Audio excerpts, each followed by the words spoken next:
individuals who have quite a bit of information in reference to child support in the state of Tennessee. And of course, Mr. Watkins, let's have you and Mr. Hawkins to give us some information in reference to your background, your education, and some of your experiences. And then after this first segment is over, then we'll be able to get into the second segment dealing with child support in Tennessee. First, let's give you about 2.5 or 3 minutes to talk about your background, your education, and some of your experiences, and after which Mr. Hawkins will do the same. All right. My name is James Watkins. I'm a 44-year-old male. My background is I'm the president of the Dads Against Destruction. It's a program we try to help dads change their lives around to making better choices and decisions where they're going in life. My background in education, I attended White Creek Comprehensive High School. I left school in 1991. I left from there. I didn't graduate, but I did a few years later, wind up getting my GED. Then after I received my GED, I went on off to college in Flathead Valley Community College. That's in Montana, Kalispell, Montana. So that's my education. And then what I have to deal with child support is I've been dealing with child support for over 20 years. I have 2 adult kids, and the situation with that is the way it's been explained to me is I'll be paying child support, the rest of my life due to the way the state has set things up to where that you're not just only paying child support, but you also paying interest fees and back this and back that, and to where I'm paying more to the state that I'm paying to the child support right now.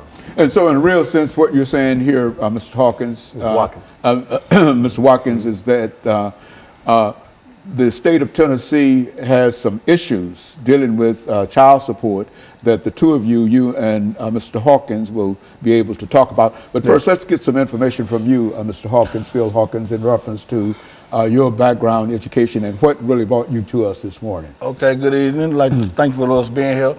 I'm Phil Hawkins, the CEO of Dads Against Destruction. What brought us here is that it's time for us to stand up, man up, and get this out. A lot of men don't even want to work no more these days. So we out here now trying to advocate for the men, to get the men back in the household and get the system back. Right now, the system trying to raise our kids, and it can't happen like that. And so in a real sense, let's since you've been involved with child support in the state of Tennessee for quite a while, let's give our audience some information in reference to what we mean in reality when we say child support in Tennessee, who has to pay it and how much you have to pay it and how long you have to pay it. Let's do it from that perspective. The way it's set up, from my understanding, it's supposed to be for 18 years until your child turns 18 years old. Then it can go on further because of they're going to college and stuff.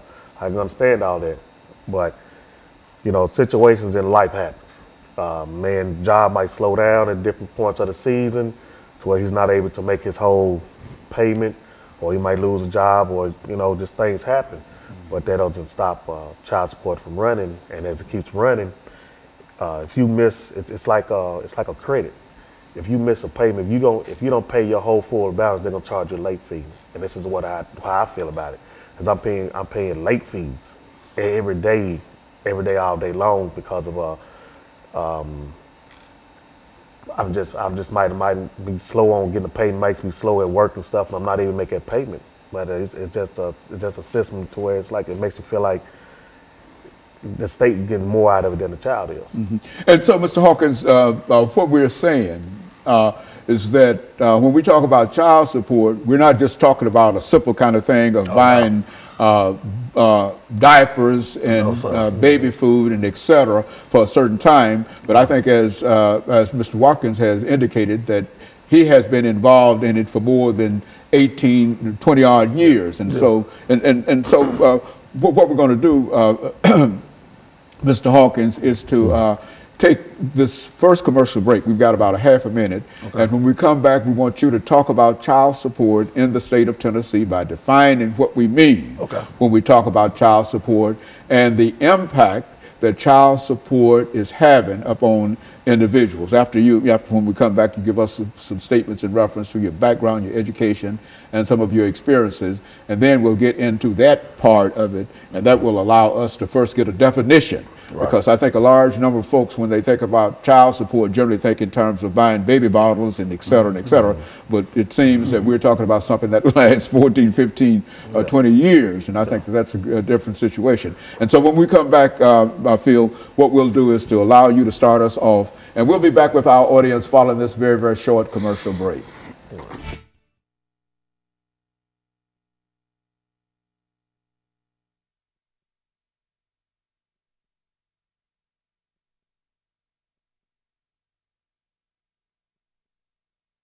About child support in Tennessee. This is where you start, because you're going to have 4 minutes at least before you turn it over to him. You listen to what he's saying, and anything that you think that you might be able to elaborate upon or whatever, or to expand it or whatever. I'm learning something, because I was of the impression that child support, you know, I know there might be some situations in reference to it, but I didn't know it was a lifelong kind of situation. A judge told me, said, you'll be paying child support the rest of your life. One way or the other. Is that program? That's what he told me. It's a program where the man can't win. Well, that's what, if y'all see some problems with the issue of child support and et cetera, we're not talking about something that we're trying to neglect children or whatever, and et cetera. But what we're trying to indicate is that it creates a problem for... big problem. I'm out now trying to get a bill passed, a law passed, to give men 90 days. Okay. Okay, so anytime you're ready. Then. Okay, so we're going to come back and...